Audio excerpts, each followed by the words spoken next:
தமிழனுக்கு இரண்டு திறமைகள் இருக்கின்றது. ஒன்று காதல், அடுத்தது வீரம். இதை விடவும் தமிழனுக்கு பெரிய ஒரு திறமை இருக்கிறது, துரோகம். இந்த துரோகம் என்ற அந்த திறமை என்றது தமிழனிடம் இல்லாவிட்டிருந்தால் எங்களுடைய தமிழன் சொல்லுவார்கள், கடாரம் வென்ற சோழன் அவன், கப்பலில் சென்ற கடல் இதுதான் என்று. வல்வட்டி துறையிலிருந்து வெளிக்கிட்டதுதான் முதலாவது கப்பல் அமெரிக்காவுக்கு. இது எங்கள் எத்தனை பேருக்கு தெரியும்?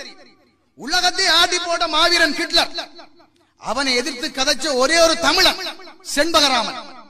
அவனை எதிர்த்து கதைச்சு மன்னிப்பு கடிதம் எழுத வச்ச ஒரே ஒரு தமிழன் செண்பகராமன். யாருக்கு தெரியும்? இந்தியாவுடைய புரட்சிகர வசனம் ஜெய்ஹிந்த், அதை உருவாக்கினது சுபாஷ் சந்திர போஸ் எல்லாரும் நினைச்சு கொண்டிருக்கிறார். அதை உருவாக்கினது தமிழன் செண்பகராமன். ஹிட்லரை எதிர்த்து கதைச்சு மன்னிப்பு கேட்க வச்சதால நஞ்சூட்டி கொல்லப்பட்டவன் அந்த செண்பகராமன். இப்படியான வரலாறுகள் அடங்கி இருக்குது.